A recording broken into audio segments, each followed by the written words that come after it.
And we're live. So great to be with you guys again for another Self-Care Sunday. And welcome. Welcome to a new world. Where are we, you might ask? Where's Tiffy? Well, Tiffy's over there exploring my new apartment. Welcome to the new space. This is something I've been incredibly excited to share with all of you. And I'm in this like interesting liminal space right now where we simultaneously have both apartments, my old apartment and my new apartment. And so, so I'm in this like transitional moment in my life. And this is going to be where Self-Care Sunday happens from now on. Before the end of the stream, we're going to talk about the future of Self-Care Sunday. I'm really excited. And there's definitely some big announcements, but it's a huge show today. Briggon Snow himself of the Bright Sessions is going to be joining us in a moment. Super excited to talk with him about how he feels and what he thinks and some interesting stories along the way of the road to 50 episodes of the Bright Sessions. If you don't know, the Bright Sessions is an audio drama podcast, one of my favorite audio drama podcasts, and I'm a bit of a fan. Caleb may be one of my favorite characters, and yeah, I'm super stoked to get into that conversation. We're going to be talking about self-care, creativity, audio on IMDb, and much, much, much more. Before we get to that, I wanted to make an announcement, and that announcement is about, if you remember, we had this thing called Rise Scrivember last November, which is stands for Write a Script in November, and there was a contest for any audio drama writer that was submitting something under how many pages was that? 35 pages or so. Sort of like a short audio drama piece. And yes, the contest is over. We have a winner, and we're starting to cast. And last week I said that I was going to be announcing some things about who's involved in the cast. And first, I just wanted to introduce you to my co-director and one of my producers, Mr. Trevor Wallace. Hello. It's doing all right there. So this is Trevor. Trevor's been working with me for the last year or so. And you saw a video I made getting some groceries a couple weeks ago. That's right. He helped set me and Labresco up to fail at baking. You might remember. The old immersion blender day. Oh my God, what a mess. So yeah. I'm really excited to have you on board to produce Frame Shift. Mm-hmm. It's been great helping to start off the process and get the creative side of things going. Yeah, and I guess we just got some exciting news about one of our lead actors. I'll, of course, be acting in the piece. I don't want to get too much into who's playing what yet because I want to save something for later, but I'll be acting in it, obviously. But do you want to share with the people? One of our lead characters is going to be played by our guest today, Mr. Briggon Snow. What? Well, helps to have audio drama friends. Briggon about that. But yes, we're going to talk a little bit about that when we bring Briggon in just a moment. And before we do that, I just want to shout out some of the people here live in the chat. The chat is lit right now. Neve is saying, hey. Yeah, hey guys. Glad people remember the grocery run. Emir G, love your enthusiasm about that baking. Rhinosaurus Rex, I hope that it stays burned in your memory forever.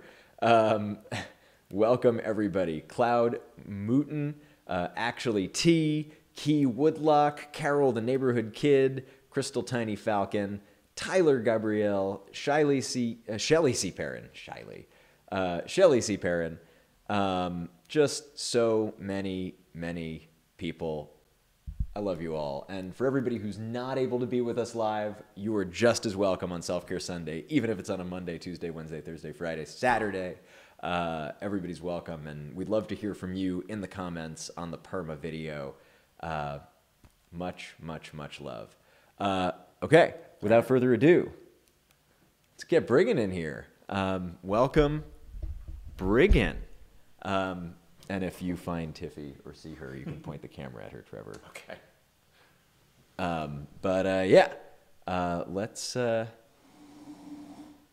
Let's get Briggon in here. One sec. I just gotta unmute. He's prowling. Hey. Hey, Briggon. Hey, there we go. All right, cool. Welcome to Self Care Sunday. Hey, thanks for having me. I'm excited. It's such a privilege to have you on. I love this. What you can't see, Briggon, is that my cat is walking around in the corner of the screen, and it's adorable. This is Tiffy's first time in the new apartment, so she has to check out new territory. And we can bring that full screen for a second, but I guess why don't you first start with who you are and what you're up to these days. I'm going to bring up your Twitter page so everybody can know where to go follow you. But can you give us like a little bit of sort of the story of Briggon? How did you get to where you are today? What do you want the people to know about you? The story of Briggon. Well, my full name's Briggon Snow. I'm originally from Maine. I've been out in Los Angeles for 5 years now, and made my way into a show called The Bright Sessions by way of Lauren being in my acting class, and it kind of became a thing, and so it's been an exciting journey to dive into audio drama and voice acting and connecting with the podcast community and yeah. So now currently I'm drinking tea and hanging out in my apartment in Glendale. Brilliant. That's awesome. For anybody who likes Twitter, you know he's good because he's verified. Because that's what that means. But seriously, though, one of the favoritist people of mine to follow on Instagram, especially on account of a recent campaign that you've been sort of leading the charge on. Do you want to talk a little bit about audio on IMDb? Yeah. It stemmed out of a few conversations, one of which was actually with Gabrielle and just talking about the legitimacy of the work that folks in the audio drama community are doing, and wanting that to be absorbed within sort of the greater entertainment industry, whether it be film, TV, video games are even listed on IMDb. But the whole concept was to take all the people who are involved in audio drama, whether it be on the mic or behind the mic, and putting it in the IMDb database so people can better follow everyone's work. I mean, I know a lot of people that work in audio drama that do film and TV and vice versa. So there's an element of wanting to have this sort of like centralized location where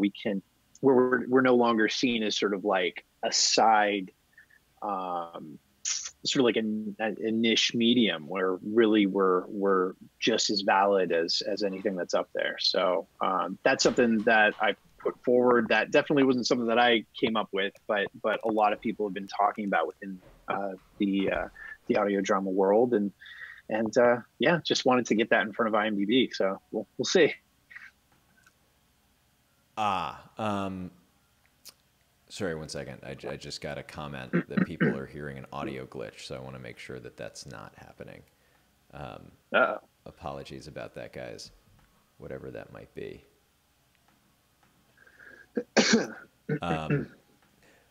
I love what you just said. I think the thing that I've been hearing a lot about and sort of especially feeling myself is, at the end of the day, your resume as an actor especially in TV and film, boils down to your IMDb page. Like, you'll get people being just like, just send me your IMDb page. And I know for myself and a lot of people that are involved in Wolf 359, at least, it's always like, well, I'll send you that. And like, one of the coolest things that I've worked on is like not applicable on that site. So how do we square that circle? Yeah.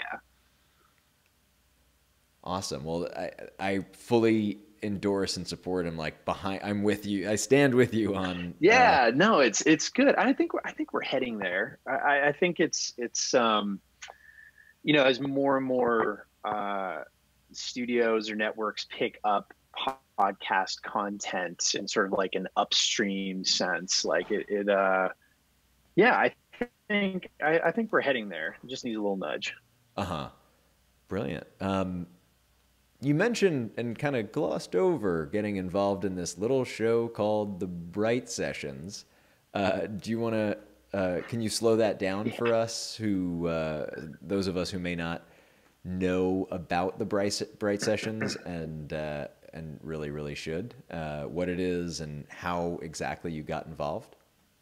Yeah. It's an audio drama that was started by Lauren Shippen, and it's about a woman named Dr. Bright who has patients that she sees that are called atypicals, that have sort of superpowers or supernatural abilities. And like, I play this high school kid, Caleb, who is an empath. Lauren plays this girl who has panic attacks and travels back in time. So there's all these. The show starts out in the first season sort of as one-on-one sessions, talking through issues, and then the plot sort of expands. We're approaching episode 50 next week in our fourth season, and yeah, it just deals with a lot of mental health issues and a lot of feels, a lot of emotions. You can say that a couple more times. So many feels. Yeah, lots Maximum of feels. And it's definitely it's not a big in your face kind of I wouldn't say necessarily plot heavy audio drama, but definitely a beautiful character piece that I'm so grateful to be a part of. Lauren scooped me up from acting class and said, "Hey, I've got this thing that I wrote. Would you want to be a part of it? Maybe our friends and family will listen to it, and we'll just do it because we want to do some good work." And so we did it. And even in the first season, which was 9 episodes, it didn't really necessarily take off just then.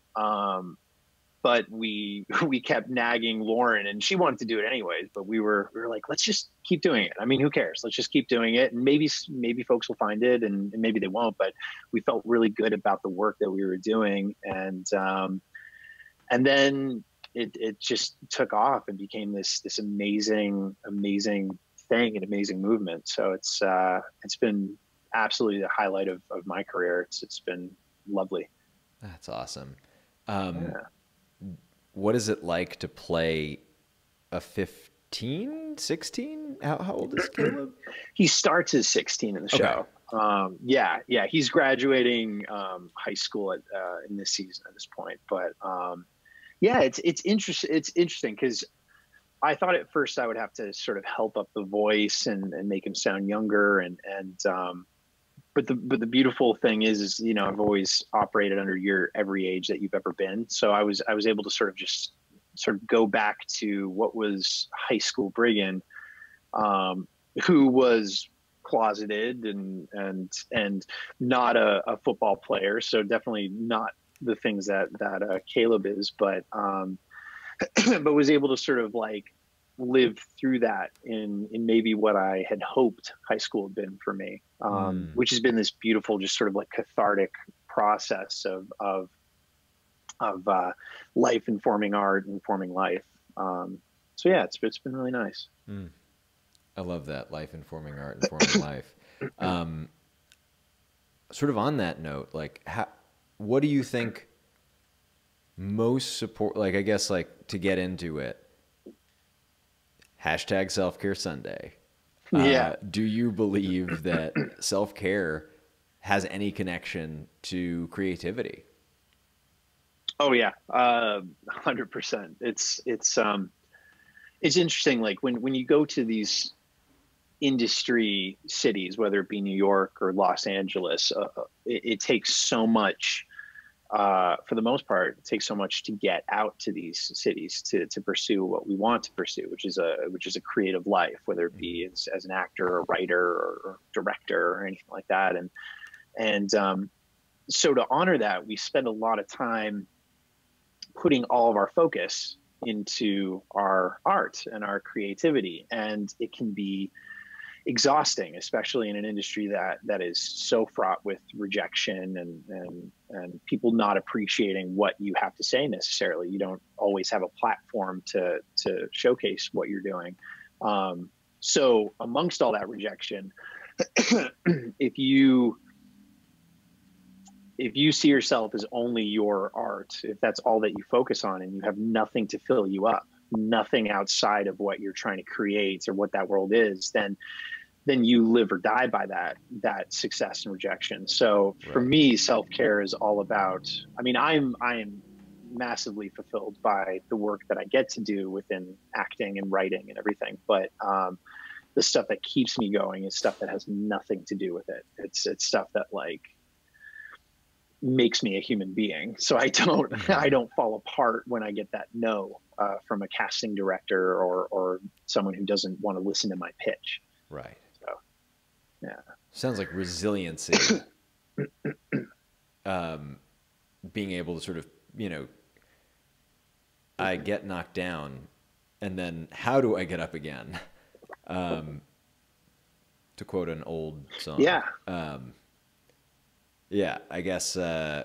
Do you find yourself sort of reaching outside and sort of putting down the work that you're doing just so you can like be a human being? Yeah, it's one of those things that like I struggle with, honestly, and as I'm in a somewhat new relationship, and one of the things that one of the shitty thoughts that I think I have sometimes is like, like it feels like a choice between cultivating a relationship or building a creative career. And then when I like let the anxiety sort of flow through me, it kind of ebbs away.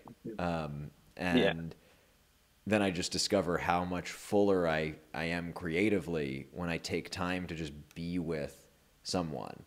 And someone I love, and just what I mean, and that conflict is, I think, as much created as it is real, like probably more creative. And I think the point is that my mind generates a lot of static thoughts, and what I get out of self-care, especially mindfulness meditation and like sort of mindfulness of breathing and just sitting down and following my breath sometimes, but also getting good sleep and like not eating just junk food. But I think there's a lot of moving parts to my practice of self-care, but it just lets me distinguish that background static from the actual signal of who am I and what matters to me. And I very much have been just, taking an evening to cook and watch a movie with people you love. And like, I've been getting into playing board games again. And it really feeds me to have that social time. Yeah, no, that's fantastic. I feel like you have to, when we're trying to put so much stuff out there, you can tap yourself out, you can dry up, and you need to fill yourself up in other ways. And whether that's going on a hike or like doing any sort of athletic activity or playing board games or even consuming art, because so much of what we do is sort of this beautiful lineage of storytelling where we were inspired by something and then we we create something and then someone is inspired by that. So it's almost a responsibility to not break that chain, to take care of ourselves so we can continue that sort of line, that lineage of storytelling and inspiration within art. So yeah, I think it's definitely important. I really appreciate that. I'm curious, is there anything that you found that really works for you when it comes to that recharge phase, when it comes to, because I know how easy it is for me to feel like I'm missing out all the time. The FOMO is strong with this one. Yeah. And and so I'm curious, have you found anything that really is a calm in the eye of the storm, or I'm just curious what you found you like in the domain of self-care. It's interesting because I'd want to say that it is completely separate from entertainment. But for me, I like to revisit the things that inspired me as a kid. So I'll watch classic movies, like old movies that I grew up, my parents showing me, and stuff that inspired me, and sort of just being reminded and filled up again by the things that got me into this in the first place. And the other great thing, I mean, having an incredible partner, my fiance James, who has nothing to do with the entertainment industry or anything like that, is incredible, because I can go to him and I can talk about the struggles that I'm going through, and sort of how insecure or heady I might be, or how it is, you go from day to day. One moment you think, yeah, this is all going to happen, and the next day you're like, I just can't get out of bed. So being able to talk to him and for him to kind of drag me out of the apartment and do something that is in his world and the stuff that interests him, and and also this is kind of a thing. Whenever I'm having a really rough period, for whatever reason, ever since I was a kid, I hop in the shower a ton. Like, that's where I like escape. I use the shower to like learn lines or whatever. It's this weird like escape that I go to where I can just calm down. There's no device in my hand. I can just sort of check out of everything. So last month I was going through a bit of a little insecure, heady time, and I think one day I had hopped in the shower like 3 times because I was like, no, I can't join the world right now. I need to be in here. So it's these weird, quirky things that we do to sort of manage. But yeah. I love that. Is it, just out of curiosity, really hot shower, really cold shower, like? The hottest shower. Okay, the hottest shower. Yeah. Yeah, nice, awesome. We have a couple chats worthy of mention. We got a lot of love for the Bright Sessions, and a lot of love for Caleb. That's good. Even more love for you. Just wanted to shout out all of that. Let's see. We have one shout out for the cat exploring its new home. Thank you, Trevor, for manning the Tiffy cam. Wildlife photographer here. Yeah, I know, right? Here's something from Cloud Mouton, or Mouton. I am not sure how to pronounce your name. Please, you can send me an audio correction on focus.af, the home of a podcast feed that I did last year that I'm going to be bringing back in April. There's a little button on the side with a microphone. You could just be like, hey, I'm from Self Care Sunday. My username is X, and you pronounce my name actually by saying Y. Thank you for that. Anybody that I'm like butchering their name. Cloud Mouton, TBS, The Bright Sessions, has such great representation in both mental health and LGBT+, and it's so refreshing. You guys have done so much good work with this podcast. And I have to agree. I'm curious, just how do you sort of feel about, I don't know, queerness in the media and where audio dramas kind of, like, is there a gap being filled? I'm curious what your perspective on this is. It's so I'm infinitely grateful to be a part of a show that has so much representation. It means the world to me to play a character that, um, in in his sexuality, there isn't an issue of it, him not being hetero or whatever. He's got other issues in his life. So, just the fact that it's an important part of him, but it's not a defining thing about him is so beautiful and important to me. And I just had a conversation with James the other day where we were talking about queerness in media, and so much out there in the way of film and TV is, you get these stories of kids coming out or being abused, or these just terrible, gritty, real stories that is absolutely tied to our community,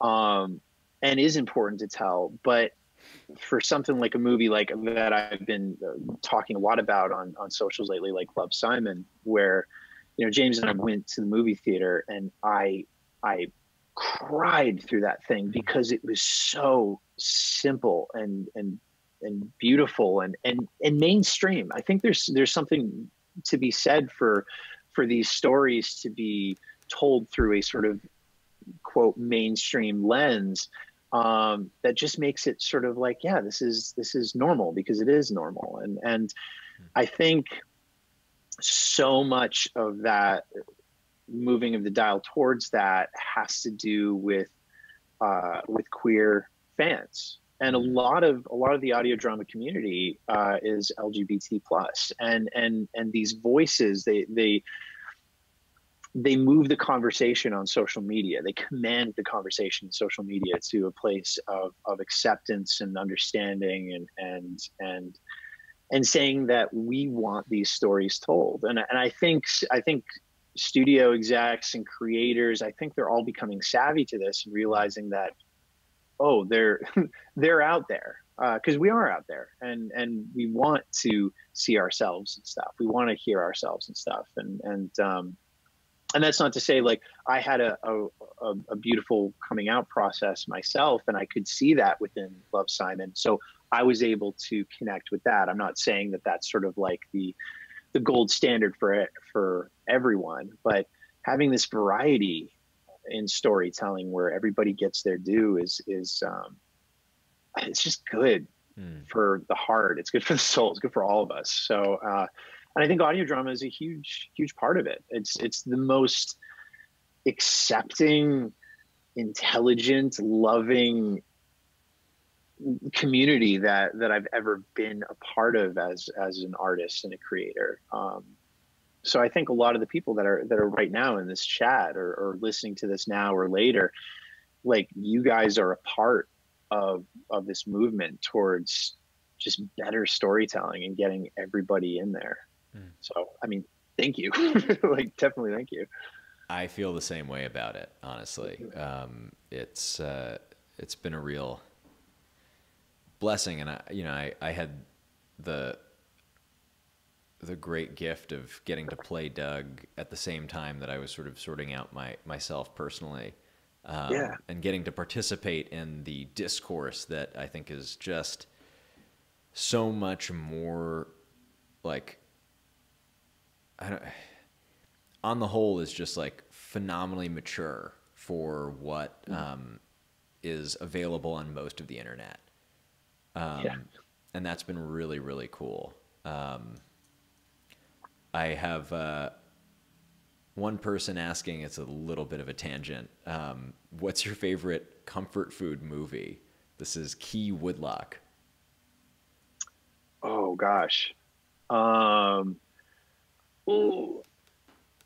No pressure. I want to say, because it's become like I mean, everybody loves it. But when I was a kid, people would hate on Hocus Pocus all the time, and Oh, I watched that kind of stuff that my brother and I watched when we were like on the living room floor for sure. that's Oh, it. actually, no, there's potentially an embarrassing one, but I love it. James and I randomly last year came across the the Gem and the Holograms movie. I kid you Oh my not. gosh. What Out is of it? nowhere, we caught it on HBO, and we turned to each other. We're like, "This is great. Why we love this? This is good. This is totally valid." And since then, have purchased the movie. And since then, like when we've had like a stressful day, we'll pop that in and fall asleep to it. Um, Totally, yeah. Most people I say this to, and they're like, "What?" And I'm like, "No, really, it's legit.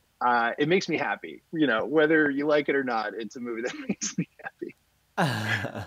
True comfort food. That's amazing. Oh man, I'm like trying What to. about you? That's such a good question. I'm like pulling such a crazy blank. It used to be Death to Smoochie. I must have watched Oh, that like dozens of times in high school. Before that, it was Dude, Where's My Car, which was more middle school. That's like the nice, most embarrassing one I can think of.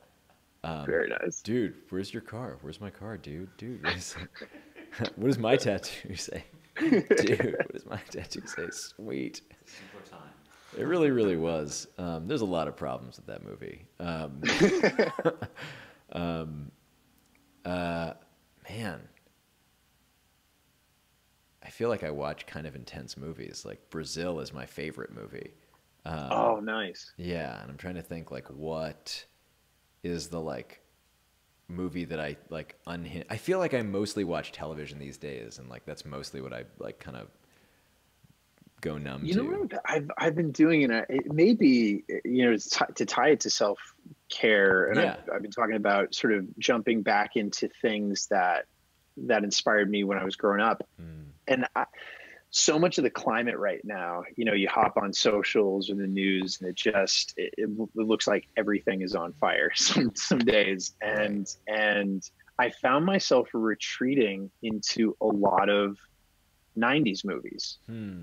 a time where I was growing up, where I think, you know, I was maybe not aware of what was going on in the world. So it's this sensory reminder of maybe simpler, nicer, friendlier times in my life. Hmm. And so I've been I've been like just searching for any and all '90s movies, like '90s Hmm. epics, '90s comedies, anything that just can take me out of present day for a spell, and just I don't know, revisit those feelings of childhood. It's like when you hear a song that you hadn't heard in a while, and immediately you're transported to like the back seat of your parents' car from where you always heard that song. So it's Hmm. I think entertainment is so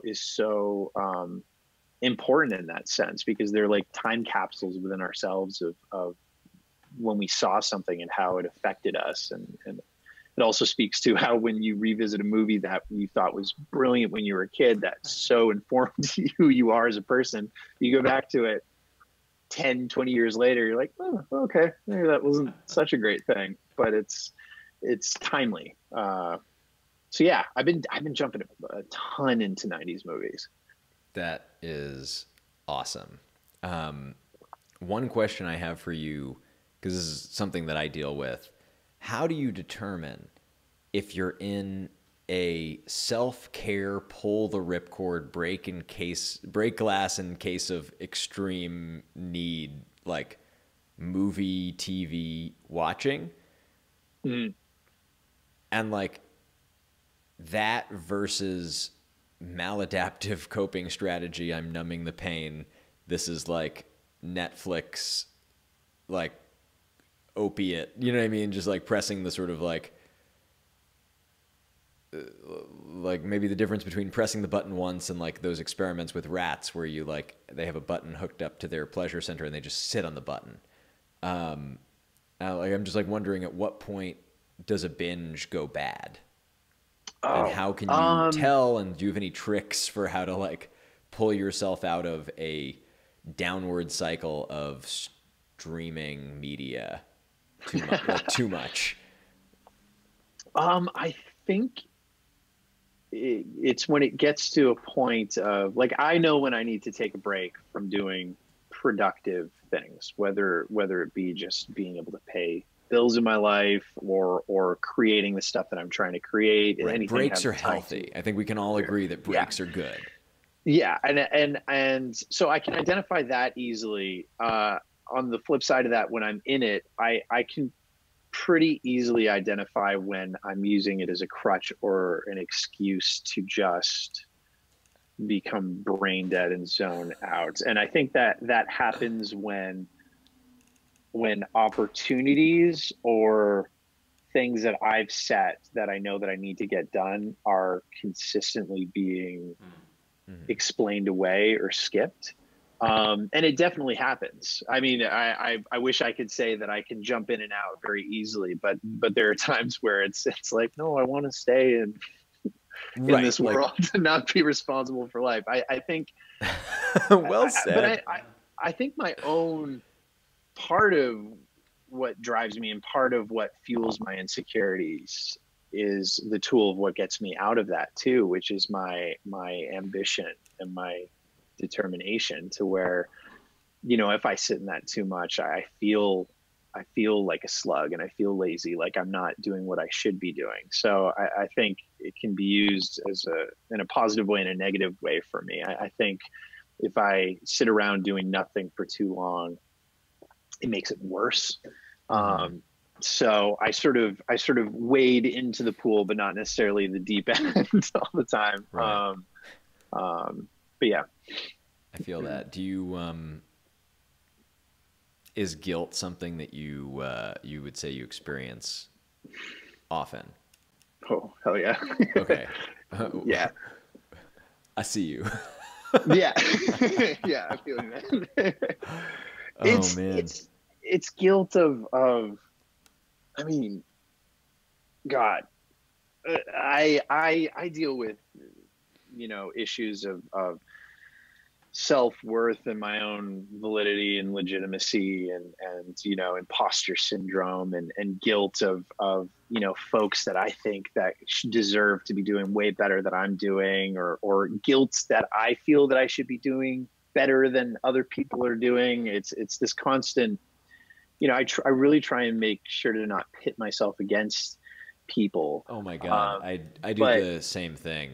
yeah, it's And then I feel just guilty for brutal. feeling jealous. It's like the Oh my whole God, trip. it's the word. I mean, out here in LA, it's so much, so many friends that you come across. You're like, yeah, I just went out for a pilot, or I just booked a pilot. And I'm like, cool, that's awesome, really great for you. Yeah, Yeah, I know. like, you know, where you want to be happy, but there's, and again, it's that sort of ambition, that ruthless ambition that I think, you know, I don't want to speak for everyone in a creative field, but I know what drives me is a sense of betterment and wanting my voice to be heard, and I think that fuels me, and I also feel guilty about that being sort of a big part of that cocktail of fuel that moves me forward. There is an element of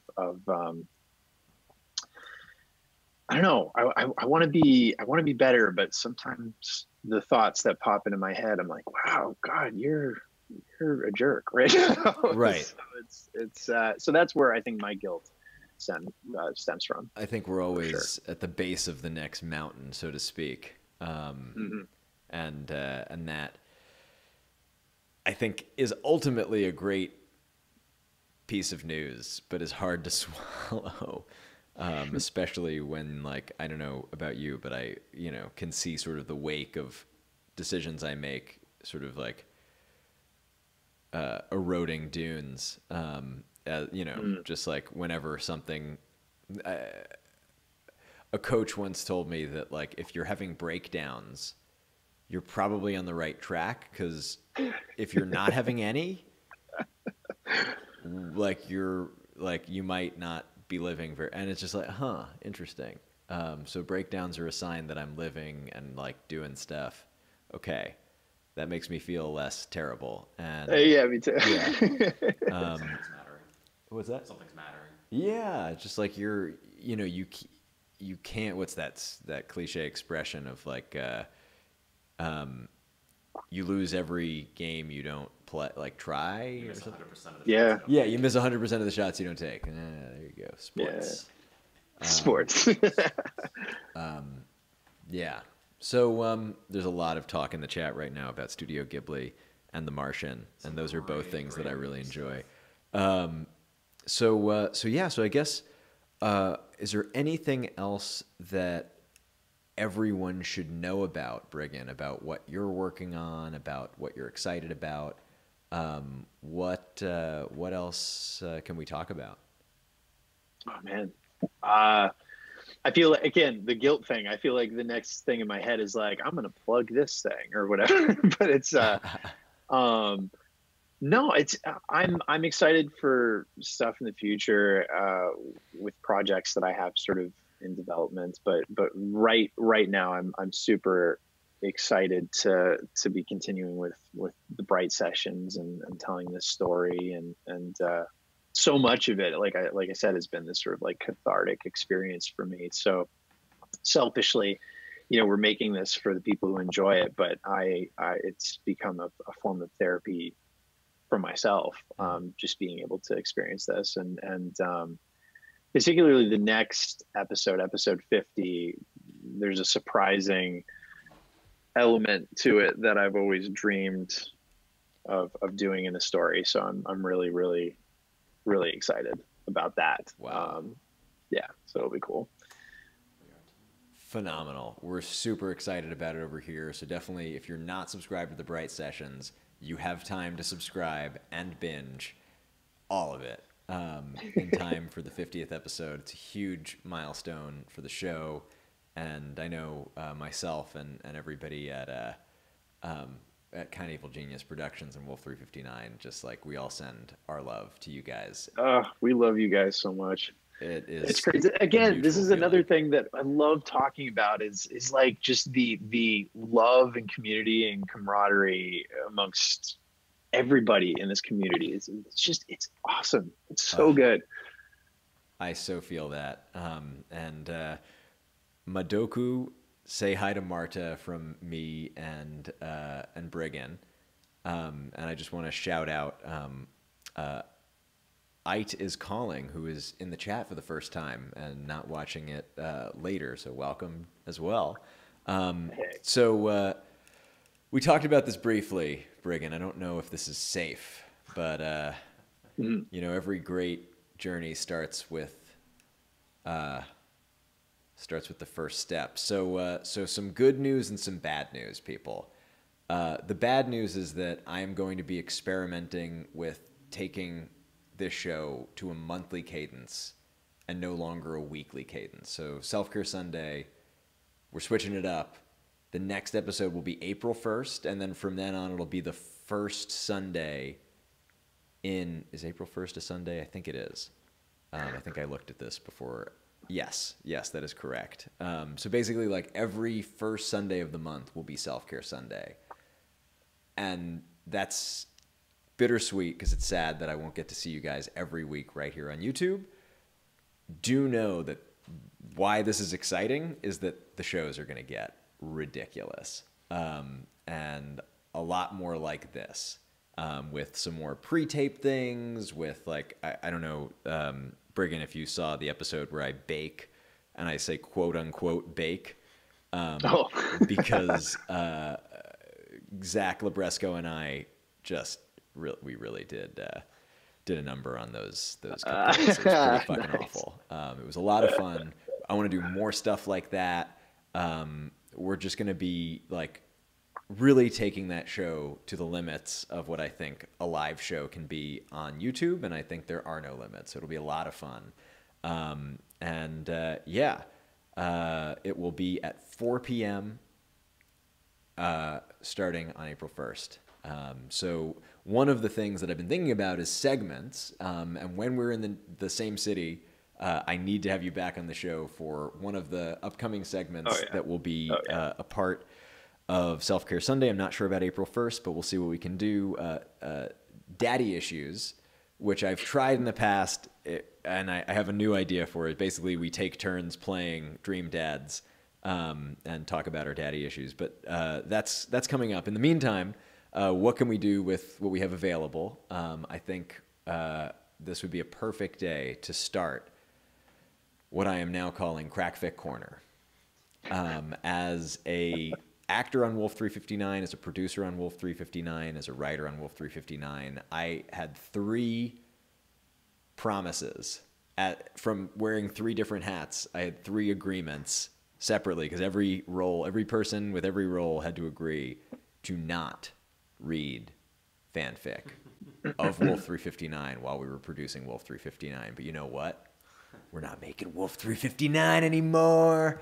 So we're going to begin Crackfic Corner with Chapter 1 of Blue Star Mania. I am going to, Briggon, send you this in our chat window.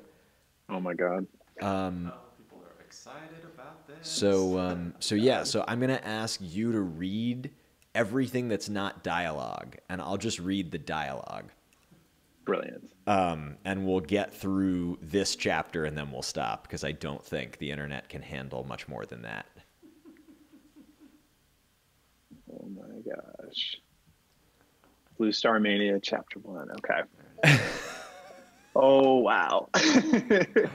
But so everything that's not dialogue. Yes, and I think the goal of this is to read this like as if we were getting paid millions of dollars by like Audible to produce the most serious thing in the world. Okay. Oh my gosh. Okay. So I'm just gonna start this out. So this is like inner monologue then. I guess it is. Okay. And you can't do anything wrong. That's the only rule. Nothing that you do is wrong starting now. Here we go. Chapter 1. Hi, my name is Communications Officer Dog Eiffel. That may seem like a mouthful, so you can just call me Dog. I am sitting in the communications room of USS Hepatitis Station. Welcome to day 69 and LOL of our orbit around Shiba Inu 359. Today's weather report is hot and steamy. We're being boarded, buying a sexy, funny, profusely sweaty egg of a man, if you know what I mean, winky face. In a cosmic sense, right now, Commander Minkowski is ultimately shook AF to the max because the egg of a man is crying profusely while Runib through the station, buck-ass naked, showing the full Monty. The whole burrito that was left in the freaking microwave. And that was one time BTW. The whole crew is weird up here. We have zombie former leader obsessed with plants, and crazy Dr. Roboto. Sometimes it's weird here. I don't see crazy Dr. Roboto for days, and then he runs out of the room with a glass of screwdrivers, and I don't even like orange juice. It was about that time that I realized I was myself, butt naked. Officer Eiffel, why are you naked? Said I.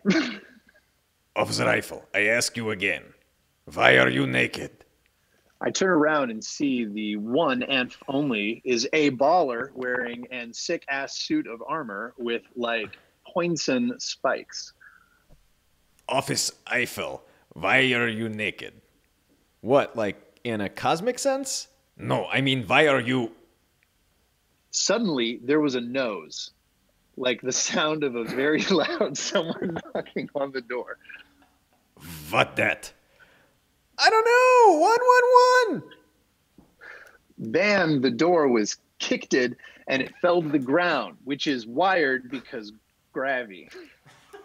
What the fuck are you doing in here? Screamed Kermit loudly. Oh, 1 second. I made a mistake. Kermit the... What the fuck are you doing in here? Screamed Kermit loudly.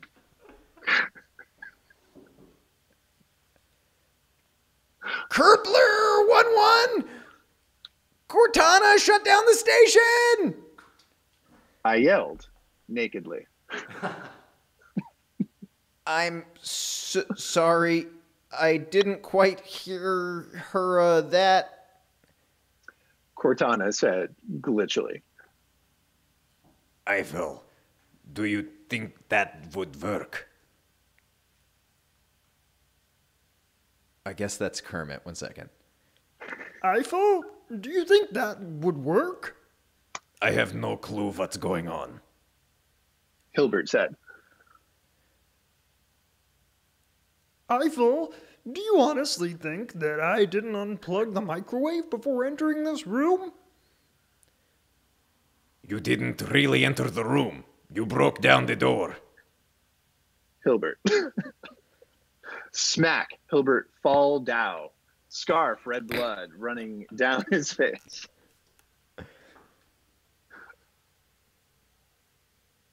Did I ask for your opinion, nerd? Kerpler. Officer Eiffel, I'm needing you and my officer. Time is an illusion, you fuck. Hilbert. This is the wrong universe. I said, shut up, nerd. Kep yelled. More blood pouring onto Hiblert's shirt and face. I don't know who's talking anymore. What is this? Ocelot offer. Come to my office now. But Kerpler, I didn't think that's a good idea. I get no cloths on. And is that a problem?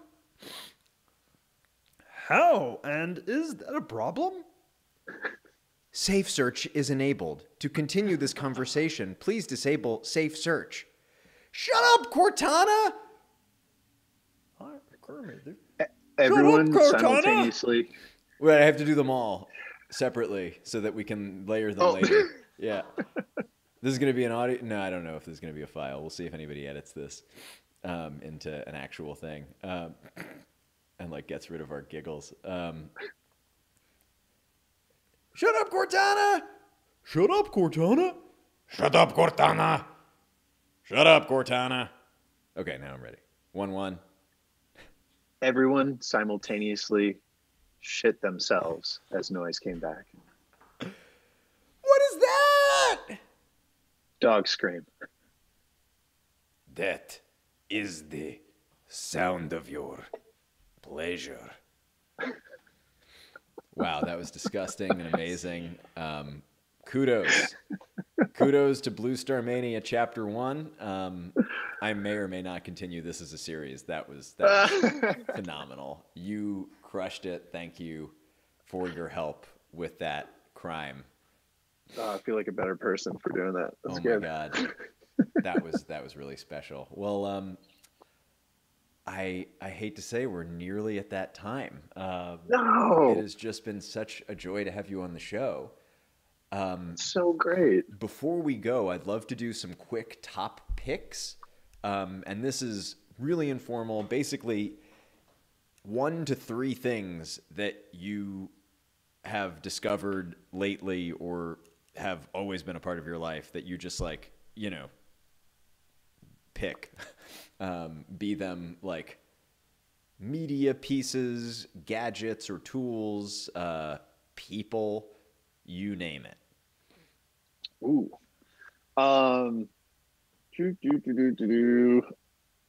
Definitely. I mean, the one thing is everyone go out and see Love, Simon, because I'll see it 100 times. And love it so much. Love, Simon. Yeah. So that movie, go see it. It's incredible. Let me see. I didn't a gadget that I didn't think I needed, but now is a crutch for me. Totally is my fiance got me this really cool gift called an Ember.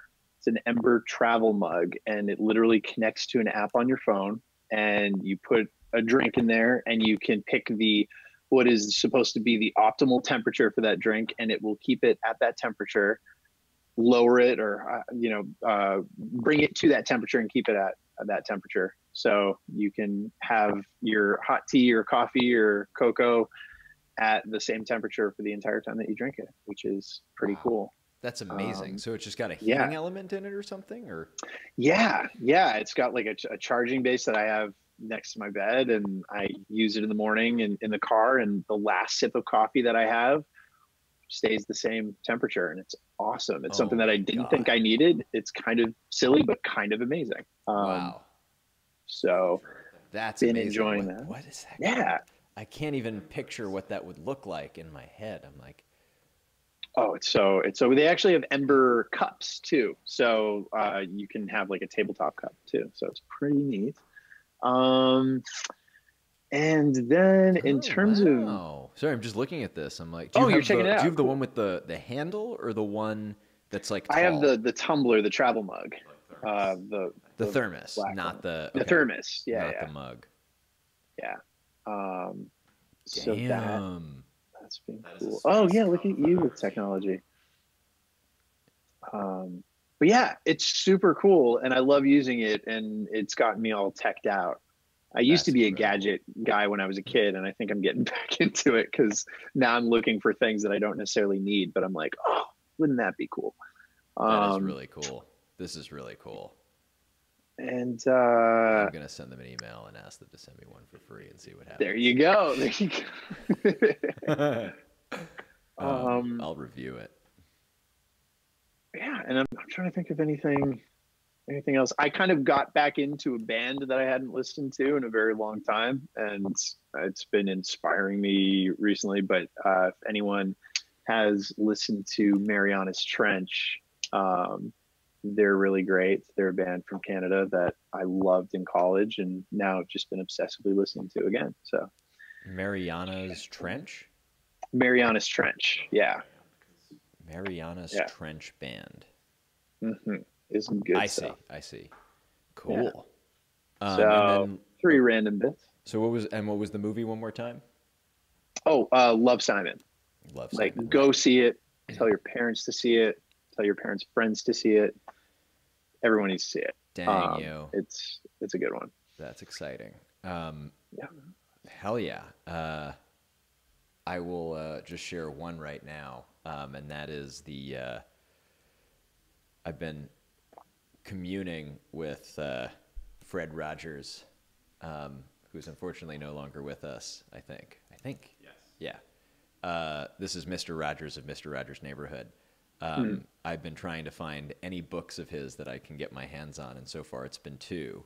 One of them is a book called You Are Special, which if you're ever in a funk, you pick up this book. Oh. It's as good as a cold shower or a hot shower, depending on your shower temperature preference. I'm a big cold shower guy for interrupting negative feedback loops.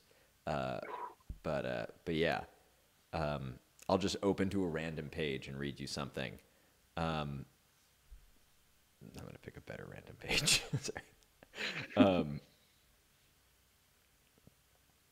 There are no perfect parents and there are no perfect children, but imperfect parents can be loving parents, and the gifts of their love can be enough to preserve the child within, quote unquote, from despair when times get rough. It's just like so like delightful little bits like that. It's just like wisdom from him. Yeah. There's like a whole bit on parents. There's a whole bit on, it was probably from chapter 2, relationships. Chapter 1, you are special. Little by little, we human beings are confronted with situations that give us more and more clues that we aren't perfect. Just like, oh my God. We all need to feel that we have gifts to give that are accepted and valued. And it's just like simple little things. And the audiobook is my recommendation over the textbook because he reads the motherfucker. And if you listen to things at anything like above normal speed, it will kill you because he reads really slowly, like really painfully slowly. But if you like his voice, it's a feature. Cool. That is my pick for this month. Nice. Well, such a pleasure to have you on the show. Yeah, can I say one quick thing before I sign off? Absolutely. I just want to say it means so much that you invited me on this, and I'm so excited to work with you in the future. But I think you're such a great example of the kind of creators and men out there that should be out there. I mean, what you do for the community and through your artistry and what you do through this channel for everyone. I really look up to you in that respect, and I think you're definitely one of the good ones, and I think we should be celebrating people like you. So I really appreciate and am proud to be a contemporary of yours. So thank you for having me on. And that means so much to hear that. I've just learned so much by listening to you play Caleb. And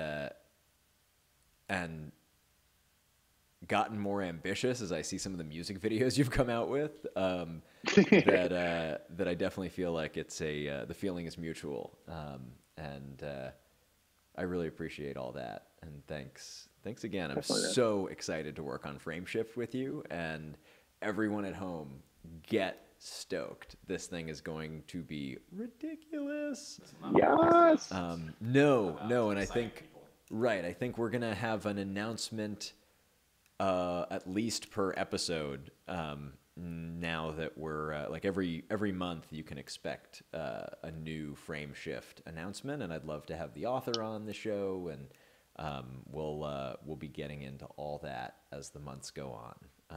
And I think the tentative launch date is like late fall, early summer. I don't want to get too specific yet because we don't have all the recording sessions scheduled. Say that 10 times fast. And yeah, before we sign off, I just want to say a special thank you to my personal channel patrons. You guys are amazing. Everybody at patreon.com/Zach Valenti that supports everything that I'm doing on the internet that isn't explicitly Wolf 359. Thank you. And to all the Wolf 359 Patreon supporters, really to anybody who supports to anything on Patreon, like, thank you for voting with your dollars. The creators are worth what they do. I'm sure I know for a fact that like everybody at the Kind of Evil Genius camp feels that way, the Wolf 359 team, and I'm sure everybody at the Bright Sessions feels the same way. We really appreciate all you Patreon users. So thanks for that. Without further ado, goodbye for now. And if you're still there, Briggon, much love. Much love to you, man. And all you guys, thanks a lot. This is the awkward part of the stream where I have to find a button that ends the stream. And it's funny because when Zach Labresco did a stream, because I was like mortally ill on a different floor in the same building, I just like got really sick and had to go upstairs. He didn't have any problems finding the button. Not for like a second. It was his first time streaming. It was really embarrassing for me, but very funny. Oh, man, this is really bad. It's really lost. Oh, there it is. Okay. Bye, everybody. The chat is like exploding with encouraging words. Where's the button? Amazing. Peace out, everybody. Bye, everyone.